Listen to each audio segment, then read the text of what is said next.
Busquen su Biblia, por favor, Juan capítulo 19. Y vamos al versículo 38 de Juan 19.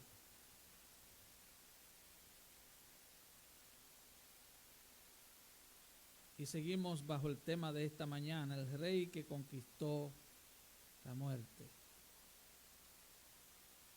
El rey que conquistó la muerte. Cuando lo tengan, dígame amén, por favor. Y así dice la palabra de Dios. Después de todo esto, José de Arimatea, que era discípulo de Jesús, pero secretamente por miedo de los judíos, rogó a Pilato que le permitiese llevarse el cuerpo de Jesús. Y Pilato se lo concedió. Entonces vino y se llevó el cuerpo de Jesús. También Nicodemo, el que antes había visitado a Jesús de noche, vino trayendo un compuesto de mirra y de aloes como 100 libras. Tomaron pues el cuerpo de Jesús y lo envolvieron en lienzos con especias aromáticas, según es costumbre sepultar entre los judíos. Y en el lugar donde había sido crucificado había un huerto, y en el huerto un sepulcro nuevo en el cual aún no había sido puesto ninguno. Allí pues, por causa de la preparación de la Pascua y porque aquel sepulcro estaba cerca, pusieron a Jesús. Capítulo 20. El primer día de la semana, María Magdalena fue de mañana, siendo aún oscuro, al sepulcro y vio quitada la piedra del sepulcro. Entonces corrió y fue a Simón Pedro y al otro discípulo, aquel al que amaba Jesús, y les dijo: se han llevado del sepulcro al Señor y no sabemos dónde le han puesto. Y salieron Pedro y el otro discípulo y fueron al sepulcro. Corrían los dos juntos, pero el otro discípulo corrió más aprisa que Pedro y llegó primero al sepulcro. Y bajándose a mirar, vio los lienzos puestos allí, pero no entró. Luego llegó Pedro, Simón Pedro tras él, y entró en el sepulcro y vio los lienzos puestos allí, y el sudario que había estado sobre la cabeza de Jesús, no puesto con los lienzos, sino enrollado en un lugar aparte. Entonces entró también el otro discípulo que había venido primero al Señor, y vio y creyó, porque aún no habían entendido la Escritura, que era necesario que Él resucitase de los muertos. Y volvieron los discípulos a los suyos. Padre, te damos gracias por nuevamente permitirnos estar en tu casa.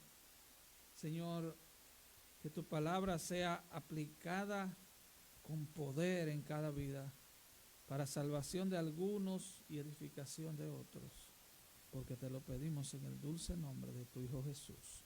Amén y amén. Y esta mañana tocamos el primer punto de este mensaje. Hablábamos del control de Jesús sobre su muerte. Cómo Jesús controló todos los acontecimientos que tienen que ver con su muerte, con su sepultura y con su resurrección. Y veíamos que para que se cumpliera la Escritura de que no podía rompérsele un hueso, Jesús murió en apenas 6 horas. Lo que tomaba días, Él lo hizo en 6 horas. Él lo hizo. No fue porque Él se murió, porque como cualquier ser humano se muere a causa de las heridas y de las hemorragias externas e internas, sino porque Él estaba en control de todo lo que acontecía en Él y alrededor de Él. Es por eso que al final Él dice: Padre, en tus manos encomiendo mi espíritu. Y los evangelios son claros en decir que él gritó esas palabras. Así como él también gritó, consumado es. Él lo hizo como que él no estaba en el lugar que estaba. Una persona segundos antes de morir no tiene fuerza para gritar, eso es lo lógico, ¿sí o no? Lo lógico es que no tuviera fuerza para gritar, pero él lo gritó. Vimos cómo él fue traspasado con una lanza porque los soldados tenían que asegurarse que él estaba muerto. Lo traspasaron con una lanza y de su pecho salió sangre y agua.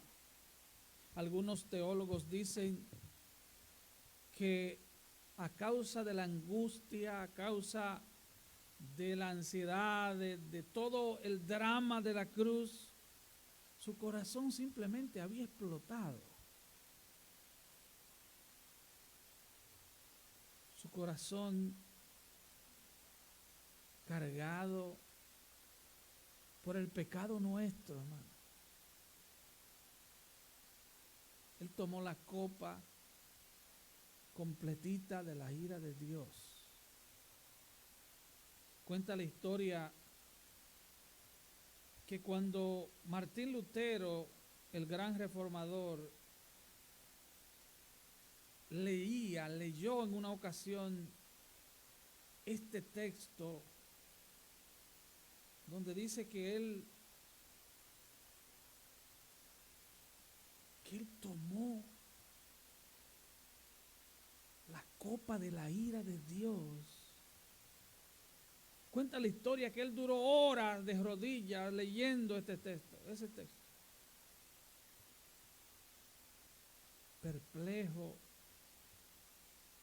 por la profundidad, porque hermano, no hay un predicador que sea eficiente para enseñar a profundidad esto. Es un misterio que el Hijo de Dios tome el pecado de la humanidad, de los que él iba a salvar, para librarnos de la condenación en el juicio venidero. Eso no se puede explicar, eso solo se puede decir y creer por fe, porque está en la palabra de Dios y sabemos que es verdad.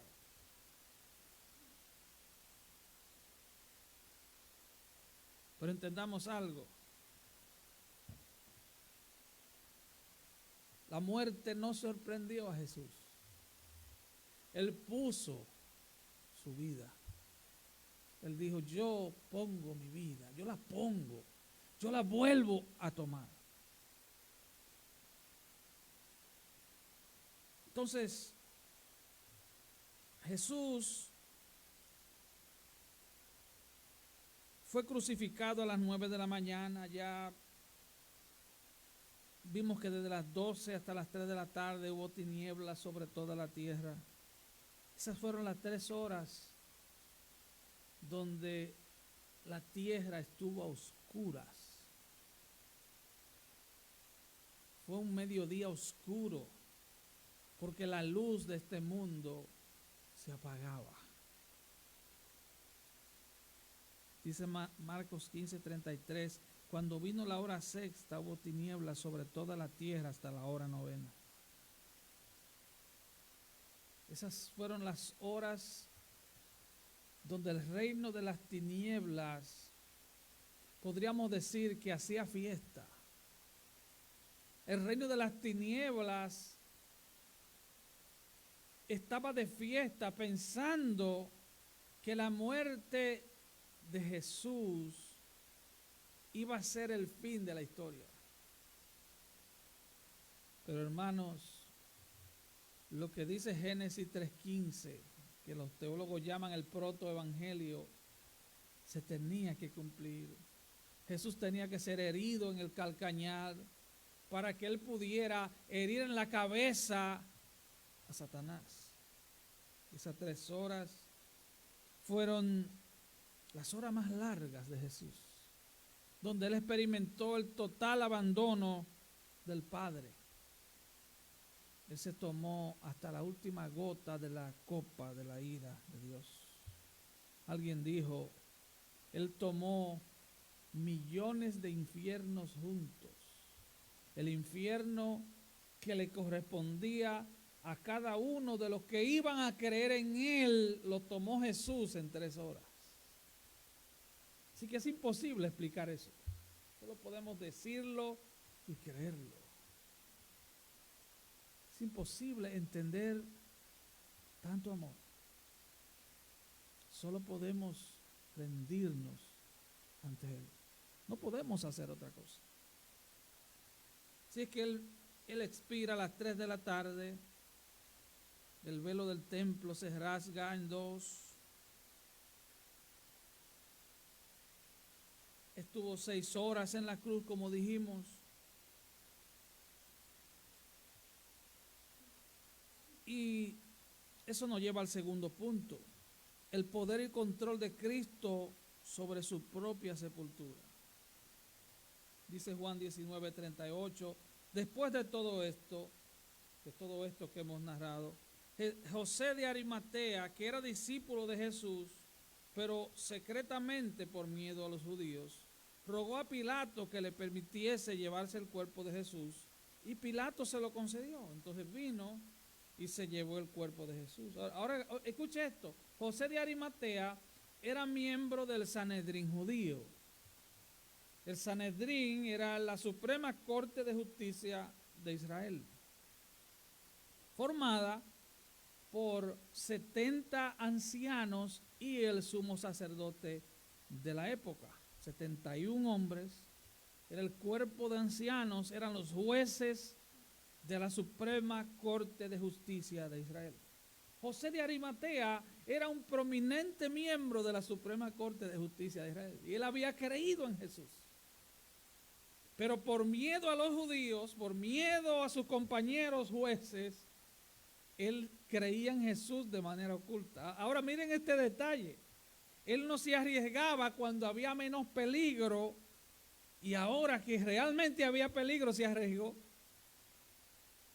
Fue donde Pilato a pedir el cuerpo de Jesús. Se le fue el miedo a José de Arimatea. Y así como dice Isaías 53:9, que con los ricos fue en su sepultura, escuche bien, hermano, como cada detalle de su muerte, su crucifixión y su resurrección se cumplieron de manera meticulosa. Dice Isaías 53:9 que con los ricos fue en su sepultura. Los discípulos eran todos, no tenían dinero, eran pobres. Imagínese usted. Además el tesorero era Judas, que era ladrón, dice la Biblia. No había nadie rico. Pero de momento, de repente aparece un rico en escena. Y oigan lo que dice Mateo 27:57. Cuando llegó la noche, vino un hombre rico de Arimatea llamado José, que también había sido discípulo de Jesús. O sea, la Biblia dice que él era rico. Y se aparece este hombre, le pide a Pilato el cuerpo de Jesús. Este hombre, arriesgando su posición como miembro del Sanedrín, va donde Pilato, interrumpe a Pilato, se mete en la casa del gobernador, que también era el juez de toda la provincia, el juez romano, y se lo concede. Primero ordenó que chequearan si realmente estaba muerto. O sea, ahí se cae la falsa doctrina de religiones falsas que decían que él no había muerto. No, él no estaba muerto, no. Sí, él estaba muerto. Estaba muerto. y de eso dan testimonio no solo Juan, Mateo, Marcos y Lucas, sino también un centurión romano y los soldados que estaban con él. Pero ahora también Pilato fue informado y da testimonio de que estaba muerto. Así es que él va y toma el cuerpo de Jesús. Y entonces en el versículo 39 aparece otro personaje, aparece Nicodemo, el que antes había visitado a Jesús de noche. ¿Recuerdan ustedes la historia de Nicodemo en Juan capítulo 3? Donde Jesús le dice, es necesario nacer de nuevo. Y le dice, ¿cómo es esto? Que uno después de viejo se mete en el vientre de la madre y nazca otra vez. Y Jesús le dice, tú eres el maestro de Israel y tú no entiendes esto. Hay libros de historias que dicen que este hombre, después que murió Jesús, la Biblia no lo dice, pero hay libros de historias que dicen que este hombre abrazó el evangelio de tal manera que lo botaron del Sanedrín, le confiscaron los bienes y le quitaron todo. Wow. Ese Pilatos, que también era un discípulo secreto de Jesús, dice aquí que vino trayendo un compuesto de mirra y aloes como 100 libras. Hermano, eso era un dineral. 100 libras de todo este compuesto era lo que se usaba. 100 libras de esa época eran 75 libras de ahora, para que usted más o menos entienda. Pero esa era la cantidad de especias que se usaban en los sepulcros de los reyes y de los hombres más ricos de la tierra. Ahora yo le pregunto, ¿usted cree que Juan o Pedro podían comprar eso? Usted sabe la respuesta. Ahora, Isaías 53:9 tenía que cumplirse. Fue como de rico. ¿Cómo que dice Isaías 53:9? Mas con los ricos fue en su muerte. José de Arimatea era rico. Nicodemo también era rico. Ahora,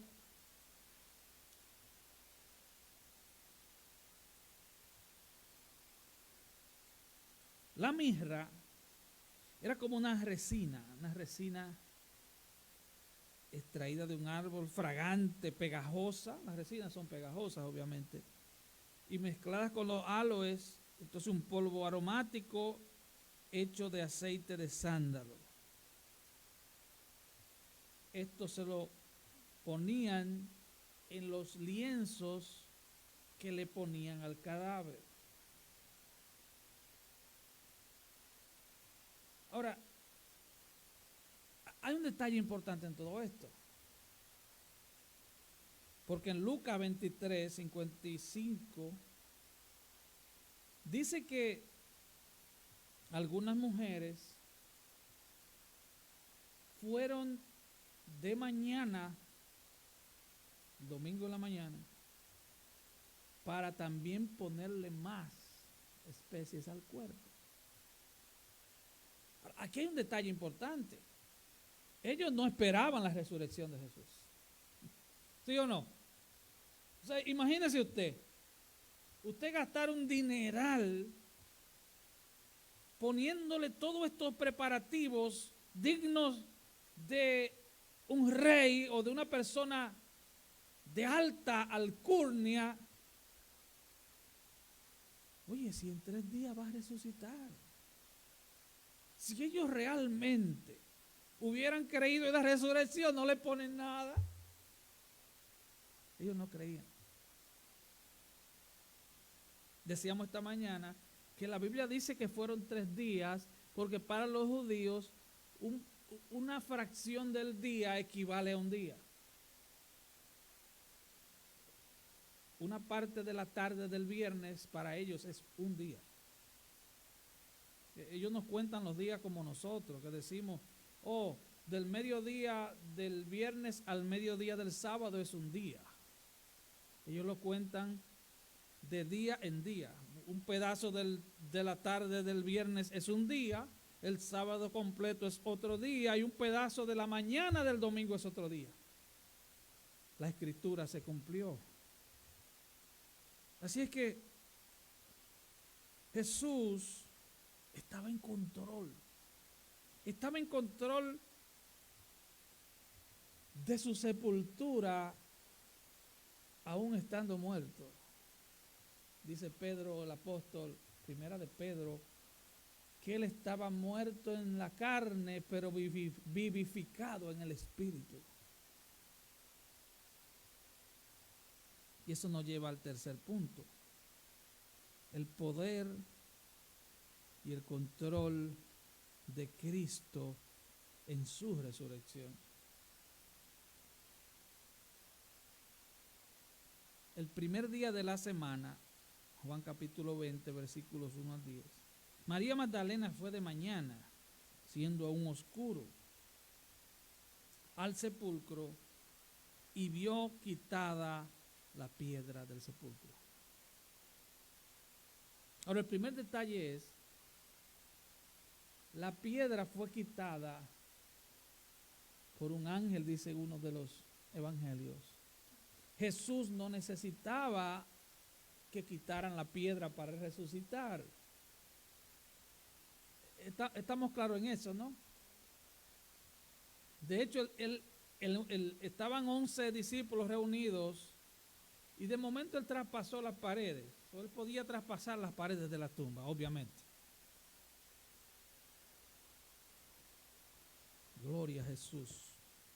Así que María Magdalena fue de mañana, siendo aún oscuro, al sepulcro y vio quitada la piedra del sepulcro. Ahora, quiero llevarlo lento con esto, porque hay unos detalles que si lo decimos corriendo, usted no va a entender. ¿Por qué es María Magdalena la primera persona testigo de la resurrección de Cristo? ¿Por qué? Vamos a analizar esto legalmente.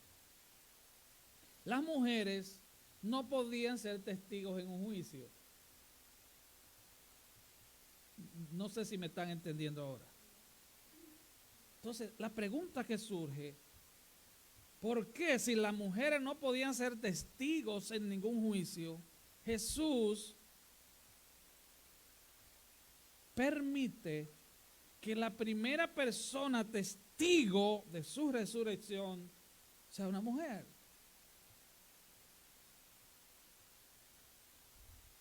Es una buena pregunta, ¿no? Obviamente que los autores de los evangelios nos quieren hacer ver, número uno, la dignidad de la mujer.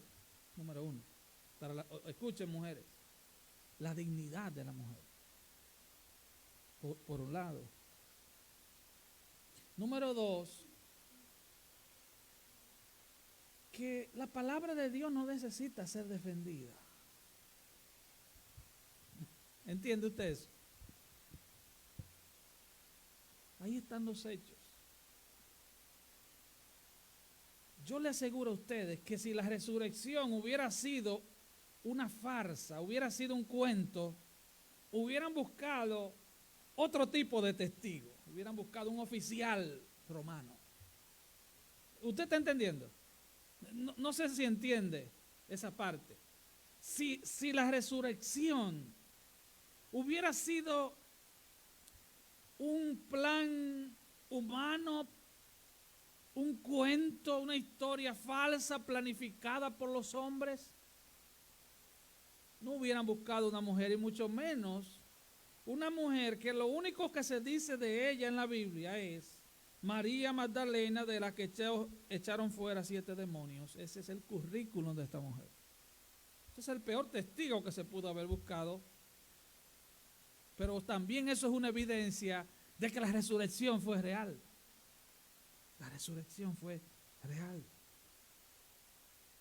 Versículo 2. Entonces corrió María Magdalena, fue a Simón Pedro y al otro discípulo, aquel al que amaba Jesús, o sea Juan, y les dijo: se han llevado del sepulcro al Señor y no sabemos dónde lo han puesto. Esa fue la primera idea. Y salieron Pedro y el otro discípulo, iban los dos juntos, pero el otro discípulo corrió más aprisa que Pedro. ¿Usted sabe por qué? Juan era jovencito, 19 o 20 años.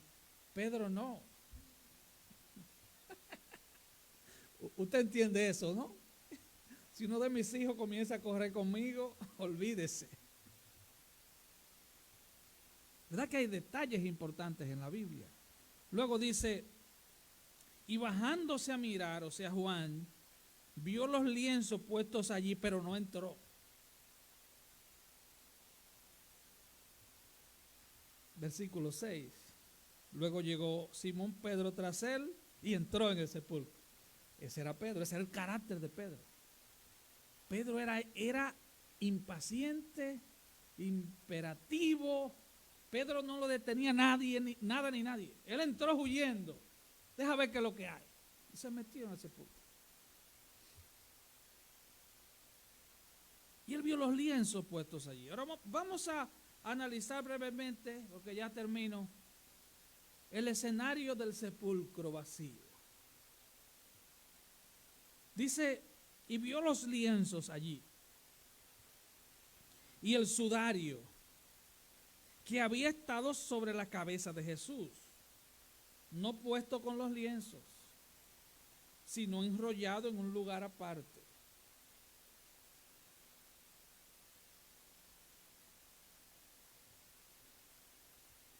Cuando Jesús resucita y le dieron la noticia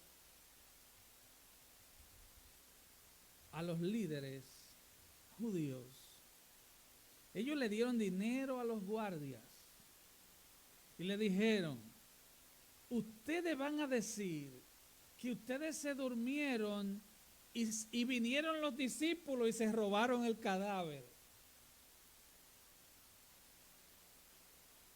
Ahora el asunto es, y es a donde quiero llevarlos a entender, los lienzos y el sudario estaban organizados. Cuando un ladrón se roba algo, ¿se queda organizando la casa? O sea, me voy a llevar el televisor y voy a enrollar, tú sabes, voy a limpiar la mesita porque tenía polvo, voy a dejarle todo limpio para, tú sabes. Hermanos, es cierta la resurrección. Cada detalle de la historia nos dice que Él resucitó, que Él está vivo. Pedro se metió de cabeza en la tumba, porque así era Pedro. ¿Se recuerdan a Pedro? Señor, si eres tú, manda que yo camine. Y comenzó a caminar sobre el agua. El único hombre, aparte de Jesús, que ha caminado sobre las aguas en la historia de la humanidad, Pedro. Porque decimos que él metía la pata, pero bueno, ese era Pedro. Pedro entró en la tumba. Pedro vio la organización de los lienzos y del sudario enrollado. Y dice el versículo 8, entonces entró también el otro discípulo que había venido primero al sepulcro, o sea Juan, y vio, creyó. Porque aún no habían entendido la escritura, que era necesario que Él resucitase de los muertos. Y el versículo 10 dice, y volvieron los discípulos a los suyos. Hermanos, ese domingo no fue cualquier domingo. Ese domingo cambió el curso de la historia para siempre. Fue el primer día de la semana. Ese sería el primer día de esa semana. Y a partir de ese primer día de esa semana, todos los primeros días de la semana se celebrarían como el día del Señor. Por eso usted está hoy aquí. Por eso los cristianos celebramos a Cristo el domingo. Por eso apartamos ese día para reunirnos como iglesia y conmemorar la resurrección de Cristo. Amén, hermanos. Jesús controló todos los aspectos de su muerte. Él fue a Jerusalén, recuerden, Él fue a Jerusalén a sabiendas que lo esperaban. Él fue a Getsemaní a sabiendas que Judas lo iba a entregar allí. Pero no solo eso, Él no ofreció resistencia cuando lo arrestaron. Él no ofreció resistencia cuando lo llevaban a la cruz. Él organizó cada evento. Él no murió ni un segundo antes ni un segundo después. A mí me llama la atención que Él murió a las 3 de la tarde. La hora de la oración en el templo. ¿Se recuerdan la historia de Juan y Pedro que iban a orar a la hora de la oración, a las 3 de la tarde? Él tenía que morir a esa hora. Él tenía que morir en la Pascua. Y ese día fue la última Pascua. Porque como decíamos esta mañana, el velo del templo se rasgó y todo el sistema sacrificial judío se detuvo ese día. Como diría la cantante Olga Nova, ya no más sacrificios sobre el altar. Jesucristo ha muerto por la humanidad. Póngase de pie, por favor. Aleluya.